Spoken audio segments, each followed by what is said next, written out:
Now use this limit that when x approaches infinity, this is 0, but we have to be careful that this particular expression is properly defined. Even with the x approaching minus infinity, you have to be careful that the x to the power r could be any rational number which is positive, okay, but x to the power r may or may not be defined as x approaches infinity. With minus infinity there might be a problem. So in case when we have such square root expressions, then how to deal with such kind of limits, or is there any change or a variation in the step which we have to make before we can find this limit? Okay, so here we are going to use the fact, okay, so we are going to use a particular result that your square root of x square is mod x. So this is what we are going to use here. We are taking the principal square root of x square. Okay, principal square root means the one which has the positive value. So for that we have to use this absolute value function. Okay, so this is a very important step which we are going to apply here, and then we will proceed with the finding of the limit. Okay, so in this case, again, if you remember the same technique, that we have to divide by the highest power of x which appears in the denominator. So which is the highest power of x which appears? Which is the highest power of x? Yes, x square. x square, but that is inside the square root. So we will actually be dividing by square root of x square, and that is nothing but mod x. Okay, so this is what we are going to use here. So for this limit, the next step is divide by mod x, numerator and denominator both. Okay, so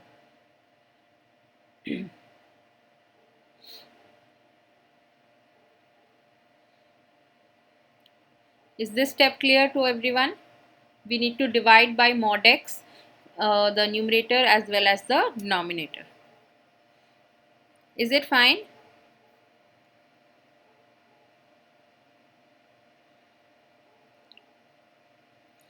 Okay, now next we are going to use that mod x is equal to square root of x square.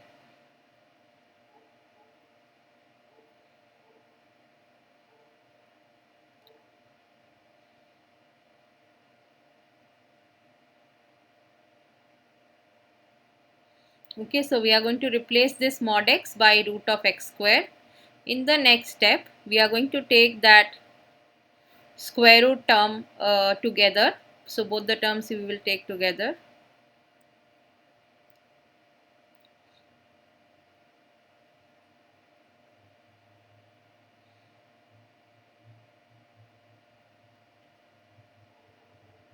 Okay, after this we have to divide or simplify the expression in the denominator. Okay, divide by x square term. So the next step is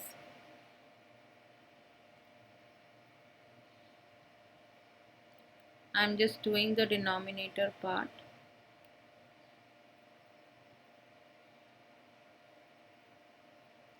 Okay, now when x approaches minus infinity, what is the value of mod x? Can you rewrite this mod x when your x is approaching minus infinity?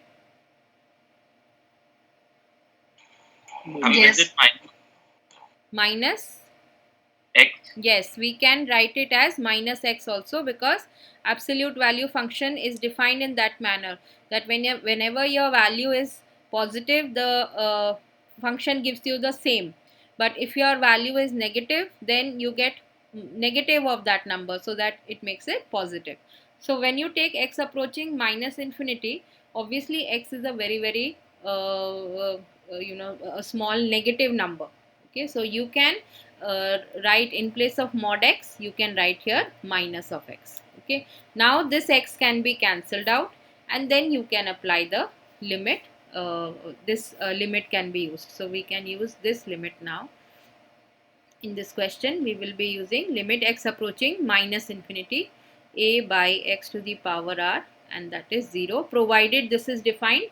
Now here it is defined because x square is definitely defined for any value of x. So 10 over x square limit will be 0, and this expression will become minus 3.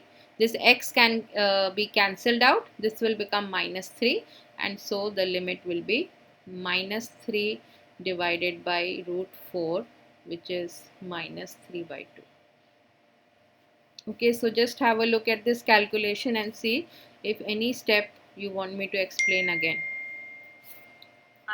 Yes. When you said when x approaches to negative infinity, you said the mod x would be negative. How, ma'am? Because mod x, like even if x approaches to negative, it will always turn out to be positive as it is mod No, x. no, no, no. That, so how will it become positive? When your mod x is, when your x is negative, what is mod of, suppose you have mod of minus 10. What is mod of minus 10? 10. Plus 10, right?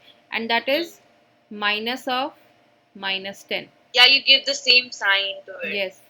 Okay. So if your x is minus 10, mod of x will be minus of x. Is this fine?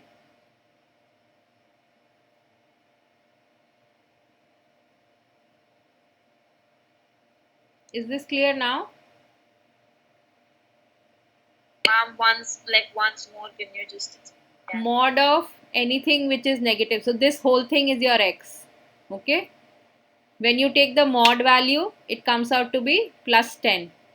And what is plus 10? It is minus of 10. So this part is again your x. So isn't it minus of x? Okay, ma'am, got it. Okay. So when you take negative of negative, you get a positive value.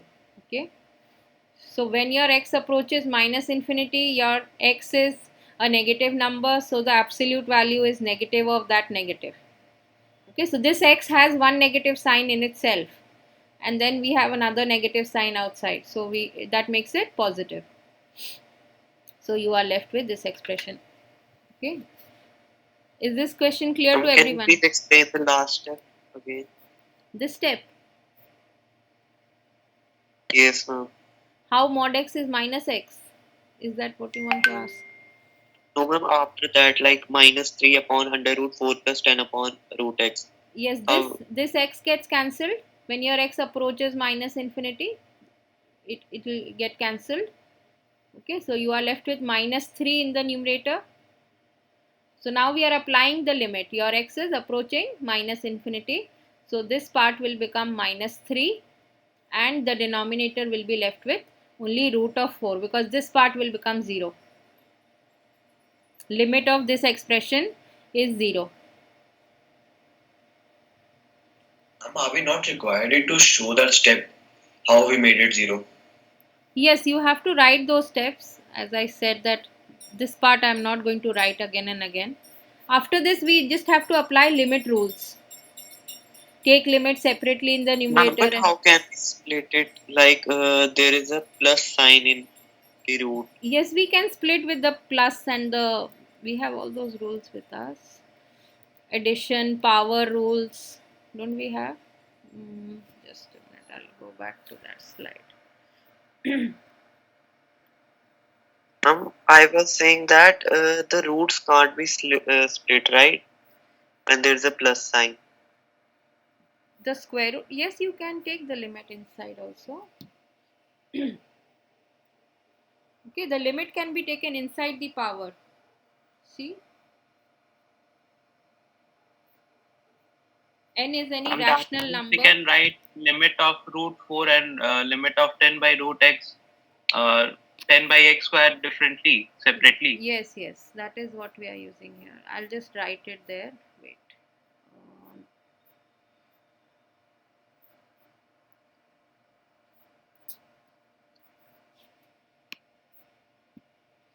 this limit, so I'm just doing it here. This will be limit, you take it along with the numerator term, so there is minus 3 here, then in the denominator it goes inside the square root,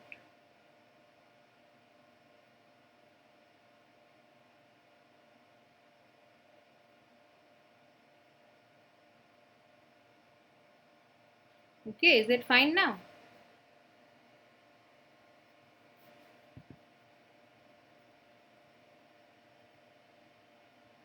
Is it clear now? Please respond. Yes, Yes, ma'am. ma'am. Yes, okay. So that is how you get this value, okay? Excuse me, ma'am. Yes. Ma'am, why can the answer not be 3 by 2 as well? No, when your x is approaching minus infinity, it will be minus 3 by 2. This limit will be plus 3 by 2. X approaching infinity.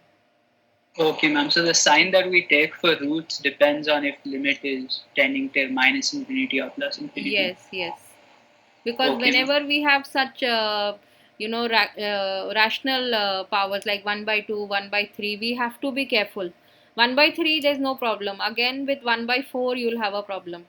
You may have a different type of value for x approaching minus infinity and plus infinity. Okay, so whenever you have such radical expressions, basically whenever you have expressions to the power some fraction, so you have to be careful if your denominator in the fraction is an even number.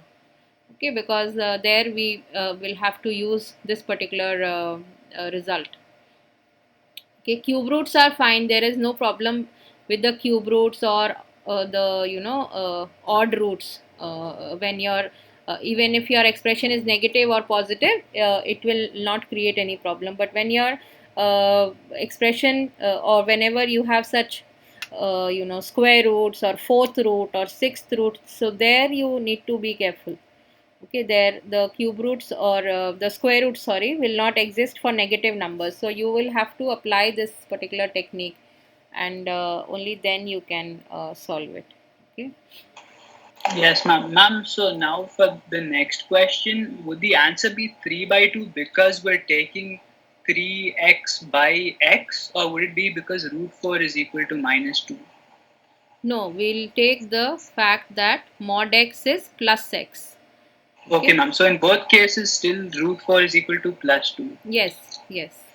Okay, ma'am. Okay. Thank you.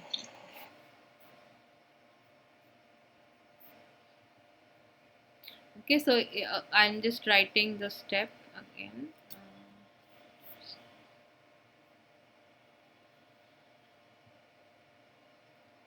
So this term will come as it is, and then this mod x becomes plus x, so instead of this minus, I'll have a plus sign here. This will be plus x, so my final answer will be 3 by 2. Okay, so in this case we have two different limits as x approaches plus infinity and minus infinity. So basically this tells us that we will have two asymptotes. One is y equals to minus 3 by 2, that will be one horizontal asymptote which you have, and another one would be y is equal to plus 3 by 2. Okay, so there will be two horizontal asymptotes, okay, two different lines which would be one at plus 3 by 2 and one at minus 3 by 2, and your function graph will approach these lines as x approaches either plus infinity or minus infinity. Okay, so in between we do not know, but the end behavior is known to us. Okay, this is the end behavior of the function, basically the tail part.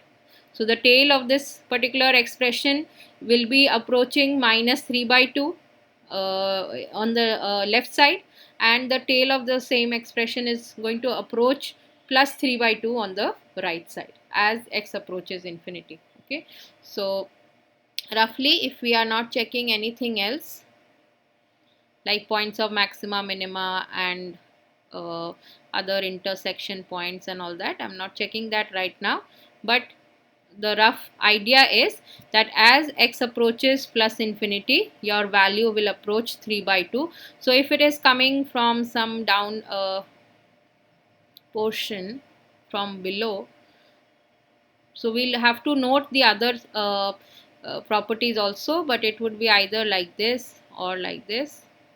Okay, this is your 3 by 2 line. So when x is approaching plus infinity, so this is the direction in which you have to move, your function is approaching this line. So it will either come from above depending on how it is behaving, whether it has some maxima, minima, increasing, decreasing, so all that we have to see for that, or it will come from below like this and it will go like this. Okay, and on the other side, on the left side, this is the other asymptote line which we have. So as x approaches on the to the left side towards minus infinity, your graph is going to approach to minus 3 by 2. So either it will be like this, okay, or it will be like this. So the eventual behavior or the tail portion is either going to be this one or this one, depending on whether it is coming from below or it is coming from above. So most probably this would be the shape. Okay, somewhere here it will go and then it will go like this. Okay, so we'll have to test other things also, but that is how it should be. That's the most probable shape which it should have. Okay, but there are many possibilities, so we are not going to explore that right now. Okay, just to explain the asymptote part, I have drawn the diagram. Is this part clear? Yes, ma'am. Yes. Ma'am? Yes. Why didn't we write root 4 as -2? No, root 4 we are not going to take as -2. All roots which we are going to take will be your positive, the principal roots. Okay. All square root values which we'll take will be the principal roots, the positive roots. Okay. Throughout, whatever square roots we are going to take, they would be all principal roots. Okay. That is why we are using this particular result also, that mod of x square is square root of x square is mod x. So that automatically considers or takes the positive square root.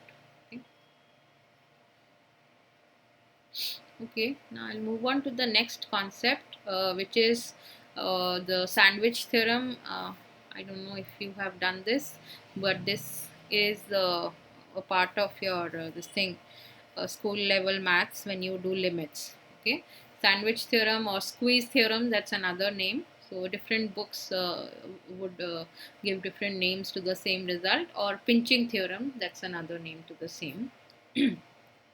So this is the result. It says that if you have three functions which behave in this manner, that fx is less than equal to gx and that is less than equal to hx for all x in some interval. So we take some interval, say I'll write it here, c to d, and in that interval your functions behave in this manner, that fx will at every point will be the lowest, then comes gx, and then is hx. So any point you take here, you will see that the corresponding value of the function fx is smaller than the value of gx, and that is further smaller than value of hx. So in this interval that will happen.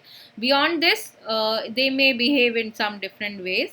So we are not bothered, we just have to see the behavior. If that behavior exists in a small interval which is including this number a.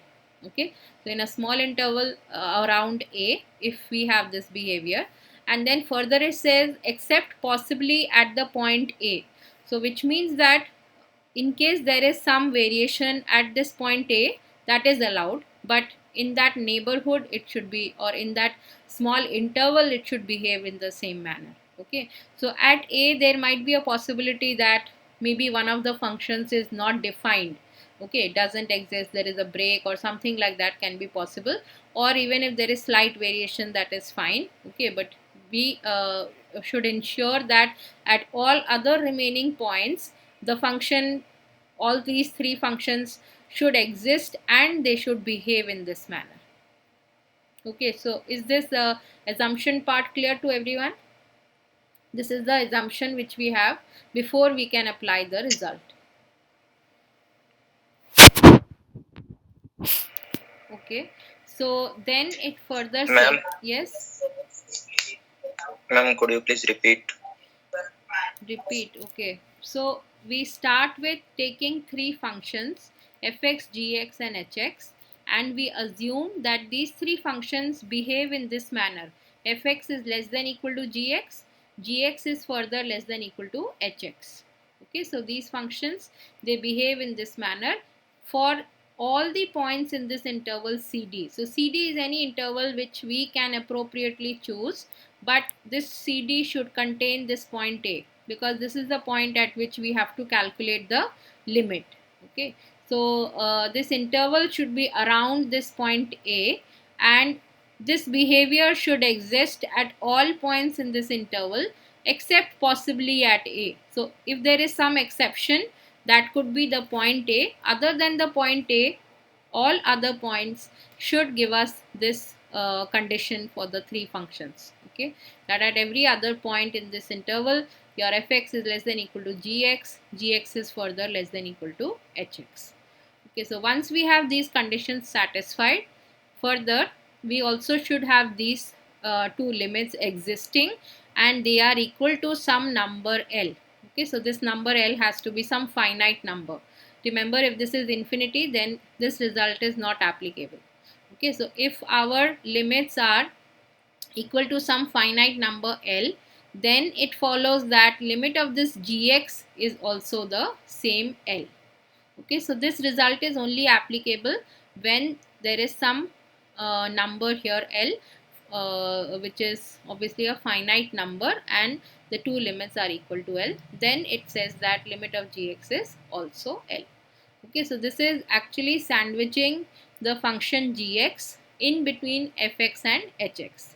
So if your fx and hx have the same limit at this point A, this gx also has to have the same limit. So it gets sandwiched between these two expressions. Okay, is this result clear? Yes, ma'am. Yes, ma'am. Okay. Now the major application of this result is that suppose we have to find this limit of gx. Okay, so we do not know what is the limit and we have to find the limit. Now, but we have some simple functions, comparatively simpler than gx, whose limits we can find. Okay, and those limits are same. So if all that is there with us, then we can apply the sandwich theorem and say limit of gx is also L. So instead of calculating limit of probably a very complicated function gx, we use a comparatively easier expression fx and hx. Okay, so these are comparatively easier functions whose limits already are known to us. Okay, and they come out to be equal. So if they come out to be equal, then we can use these two functions and say that okay, limit of gx is also L. So our given function gx will be a little complicated function whose limit we may not be able to find directly, but fx and hx would be comparatively easier, and we can directly find the limit, and they should also be the same. So that is one more condition which should be there. Okay, so that is the main application, okay, of this theorem. So now I'll come with take up some questions. So first is this question where we have to calculate this limit x approaching plus infinity sin x by x. Okay, what is the limit of this expression? So I have just drawn the graphs. You are not required to draw the graphs, but just to make it more clear to you what is actually happening to the function. So if you see that when x approaches infinity, that is when x is becoming very very large, this yellow part is coming very close to this x-axis. Okay, so initially it is wider, it is far from the x-axis, but eventually the graph is reducing or shrinking in size, and it is coming very close to the x-axis. And these are the green and the blue lines. These are two more functions. The green line is corresponding to fx equals to 1 by x, and the blue line is fx equals to minus 1 by x.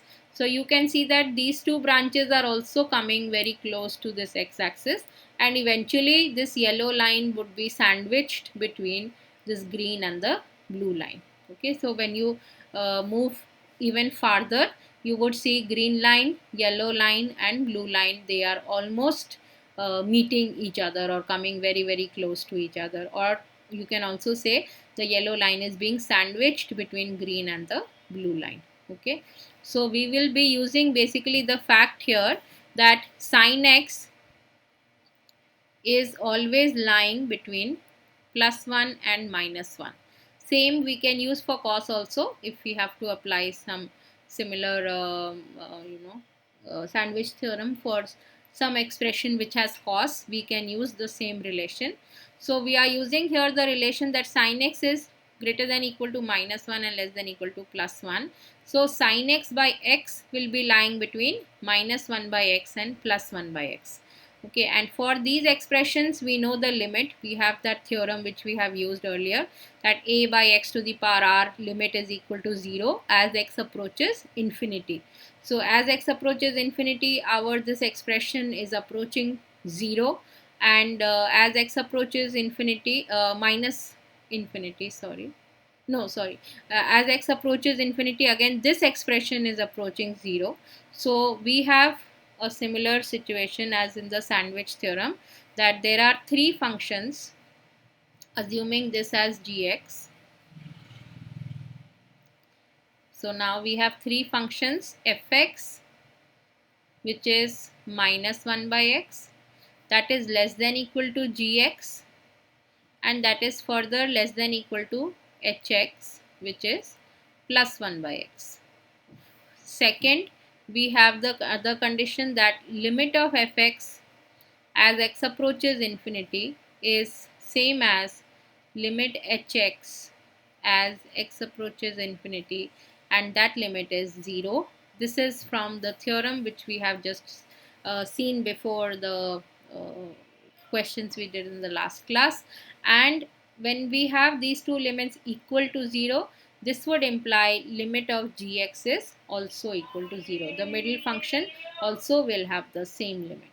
Okay, that is how we are going to apply the sandwich theorem here. You have to mention the two functions on the two sides, and then you also have to tell whether their limits are same or not, or what is their limit. Okay, so in this case their limits are equal to 0. So we can say that limit of the middle function which is getting sandwiched is also 0. How will we find those two functions, fx and hx? See, for usually sine and cos trigonometric expressions, we are going to use this particular relation. Okay, so such type of results are not applicable to like all kind of limits. It is only for some specific type of limits where we can use this sandwich theorem. Okay, so the ones which has either the trigonometric expression, you can use this. Okay. How we will use for tan and cot? No, not for sine tan cot. For sine cos only we can use. Okay. Okay. So this result is not applicable to all types of limits. We may have to then use some other technique to find limits for those questions. Okay. So this is mainly So, where, ma'am, this is applicable to only sine and cos, right? yes, most of it is only for sine and cos. Okay, that is the major application. Okay, this is the other example. So here again we have our fx as -1 by e to the power x, and your hx is +1 by e to the power x, and e to the power x also, as x approaches infinity, this will approach infinity, so 1 over this will approach 0. So both limits are equal to 0. Okay, and we also have the other condition that your fx is less than equal to, if you name this gx, then your fx is less than equal to gx, that is less than equal to hx. Okay, now here we have to see again the tail behavior of the functions. Okay, So the sandwich theorem basically says that wherever you have to find the limit, so near that particular place you have to see this behavior.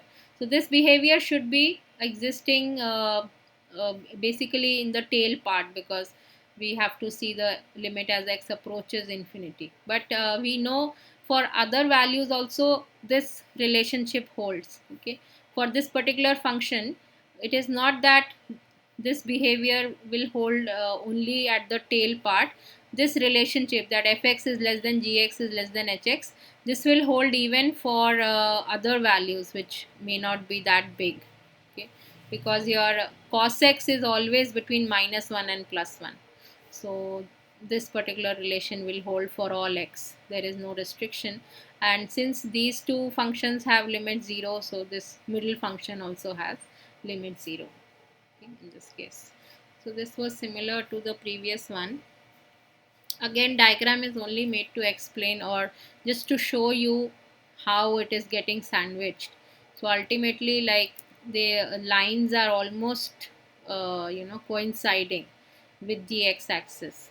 So actually they are not, but in the graph it is looking, because of the the units of the graph which are being used here, it looks as if they are coinciding with the x-axis. Okay, but they will never become equal. There will be very small gap which may not be visible after a certain stage.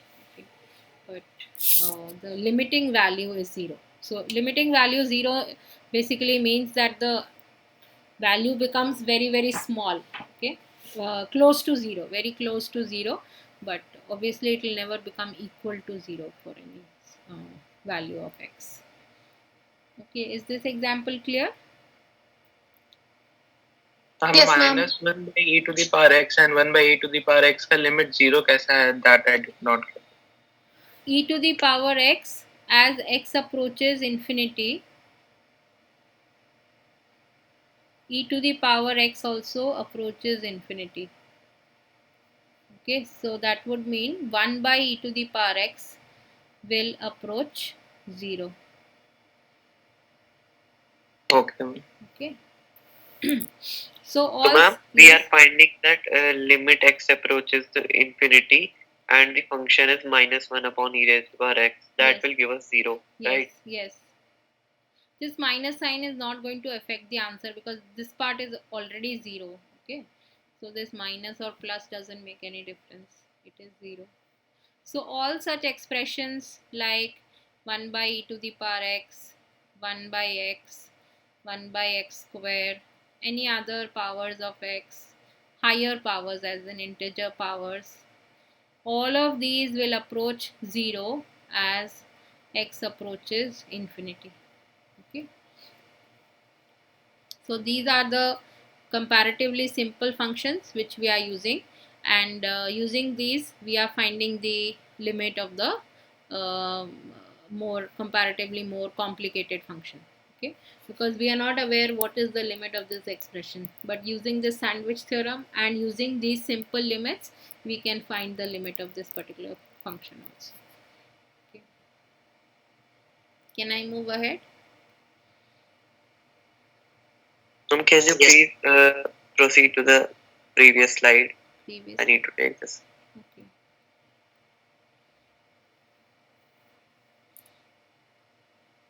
Thank you.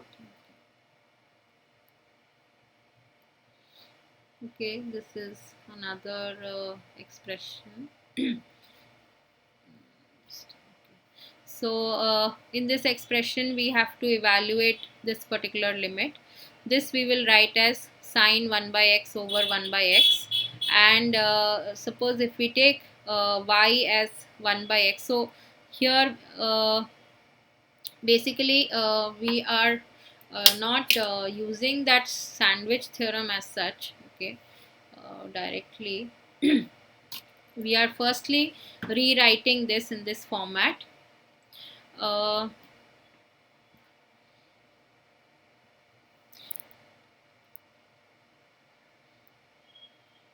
just give me a minute.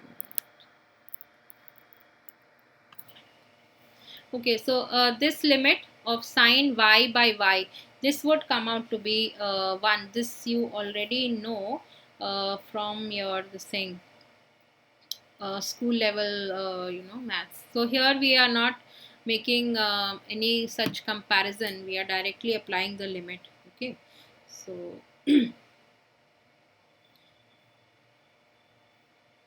is there any problem with this particular question?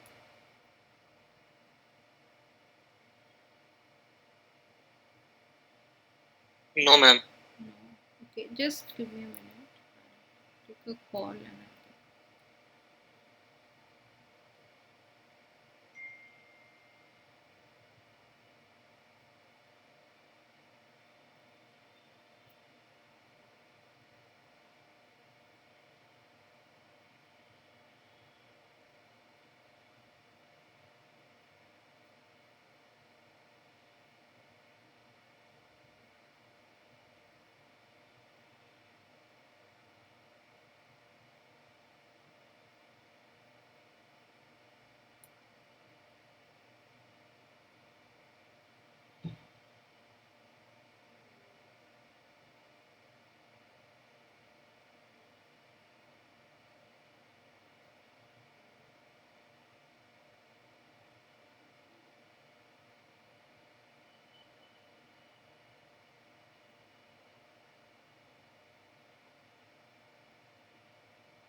okay, so I'll just move ahead with some more examples. Okay, this is the next type of limit where we have the function limit value approaching infinity, but the variable x is approaching some finite number. Okay, so x is not approaching infinity in this case. These are expressions which itself approach plus infinity or minus infinity.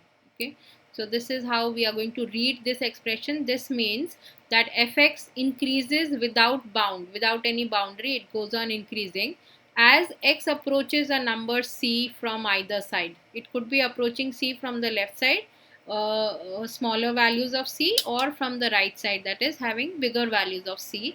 And from both the sides, whenever it is approaching, the value of the function is approaching infinity, or it is becoming very very large. Okay, and the similar limit is when the value of the function is becoming very very small, so it is decreasing without bound as your x approaches the number c from either side. Okay, so these are also important limits which will be useful again for the asymptotes. Okay, we will also be checking for those numbers which give us the limiting value of the function as plus infinity or minus infinity. Okay, they will also provide us some kind of asymptotes.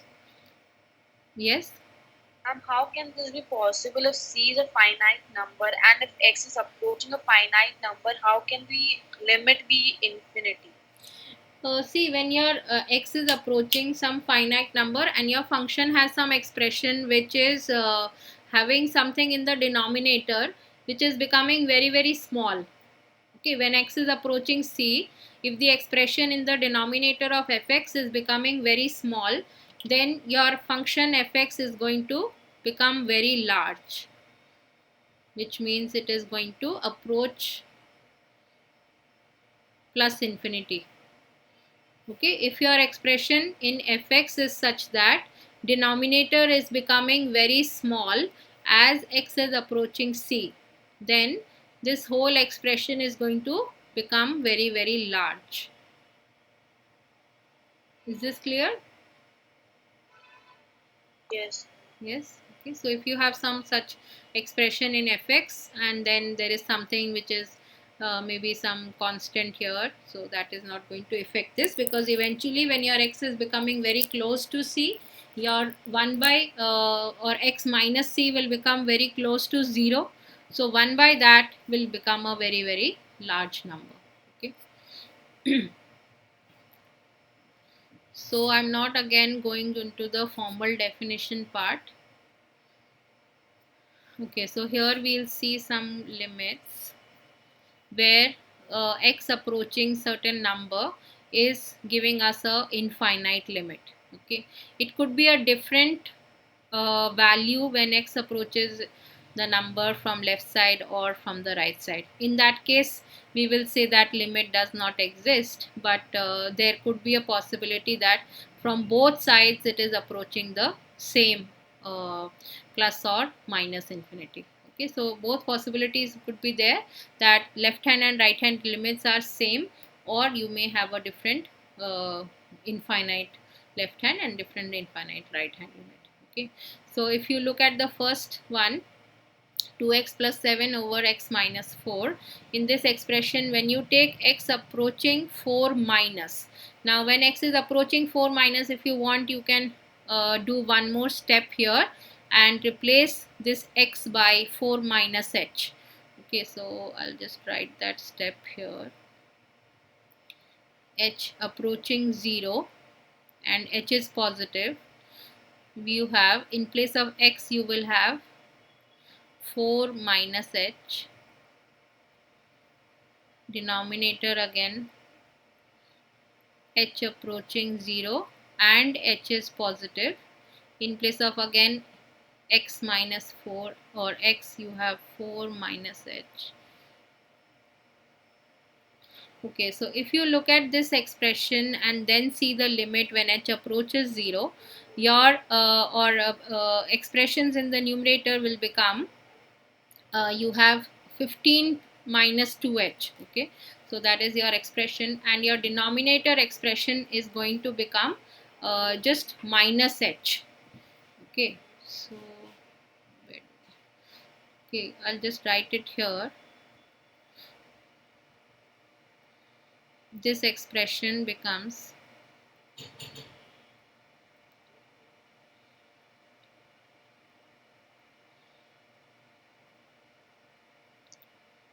okay, so in this case what is going to happen is that your numerator term would become close to 15 when h is approaching 0, and your denominator term is something which is negative. Okay, it will be small, obviously it will be close to 0, but it will be something negative.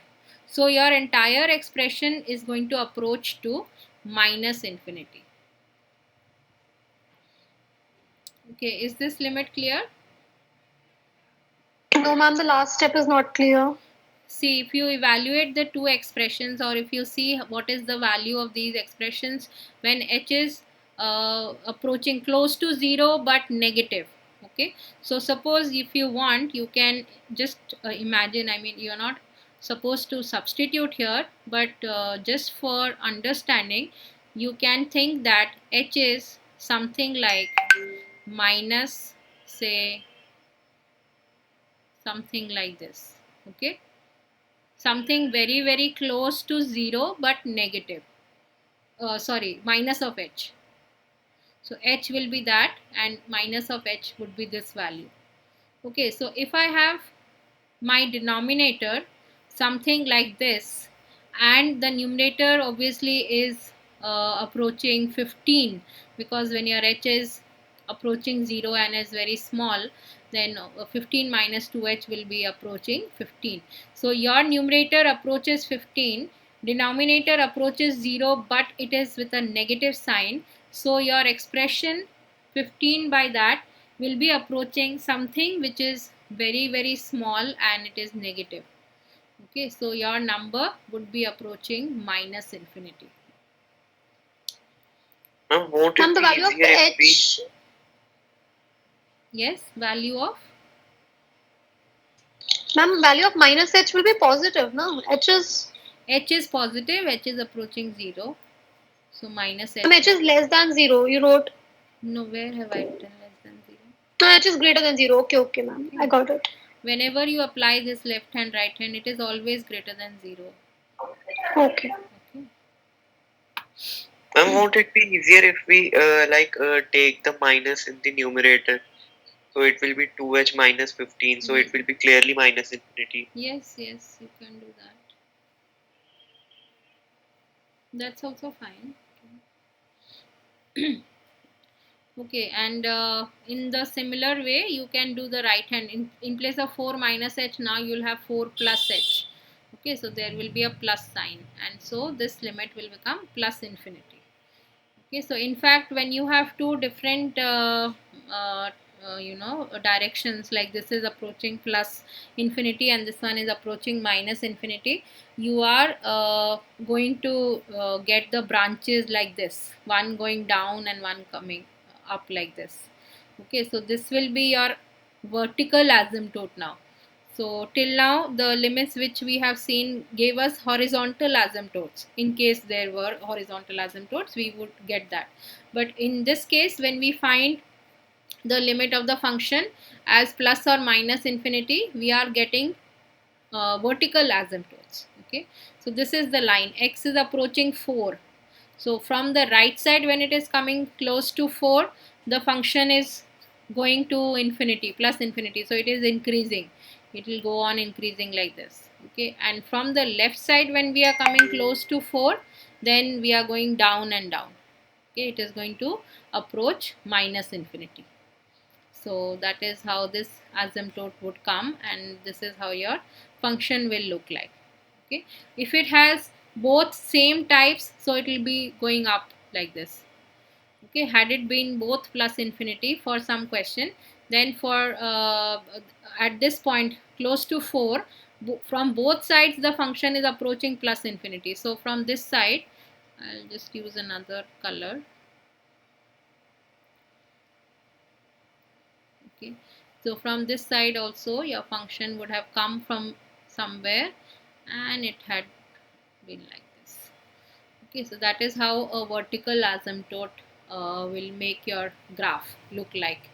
Okay, if in case you have a vertical asymptote, and existence of vertical asymptote is indicated by the fact that limit of the expression as x approaches some number either from left side or from right side is plus or minus infinity. So if you have such a possibility, then you are going to get some vertical asymptotes in your graph. Okay, so in this case, this possibility is not there. We have these two branches because both the limits are different. Okay, so one branch has to go down and one branch has to go up. Okay, is this fine? Yes, ma'am. We have another function here.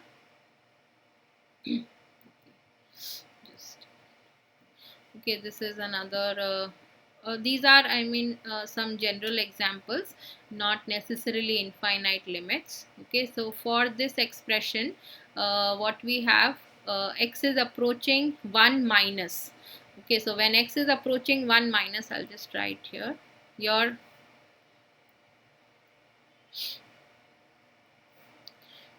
x square minus 1 is x minus 1 into x plus 1. Now when your x is approaching 1 minus, that means values of x are smaller than 1 but close to 1. What will be the value of these two expressions?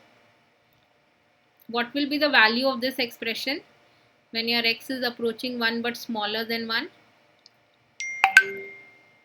What will be the sign? Negative. Sign, yes, sign would be negative. So when we evaluate the absolute value of this, it is absolute of this whole. This is absolute of first into absolute of second. This part is negative, so absolute of this will be minus of this.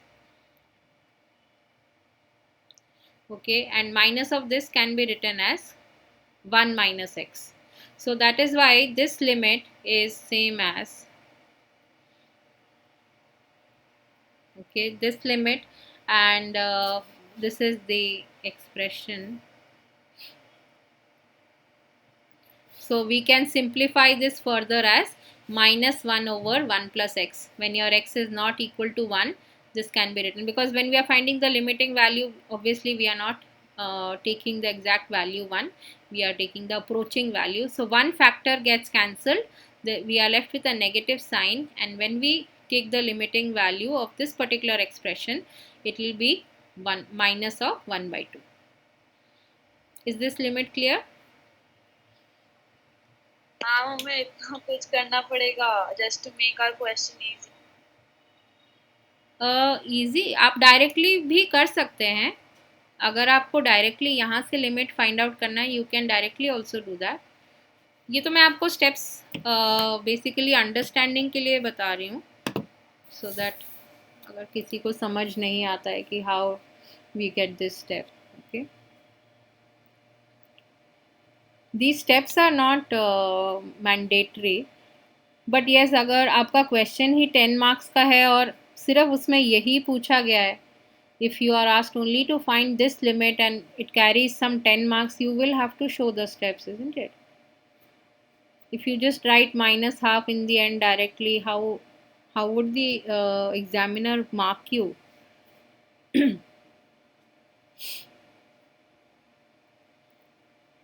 ठीक है, is it clear?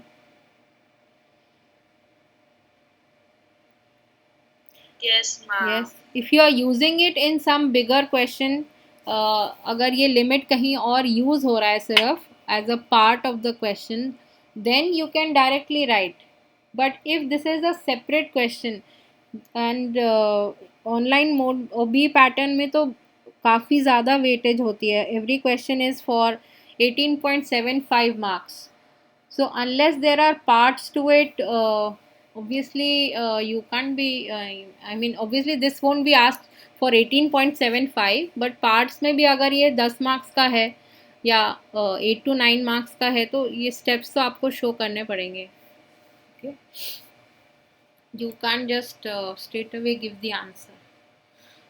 Okay, then there is one more question here. So these are just some examples which are taken for limit calculation, okay, for some left hand and right hand limit. Only for practice I'm taking these examples. Okay, these are not related to your infinite limits or some other types. Okay, just calculating or checking for left hand and right hand. Then here we have this expression. In this we are going to use this particular relation that 1 minus cos x is 2 sine square x by 2, and then we are using the same limit sin x by x as x approaches 0 is 1, so we are going to use that limit here.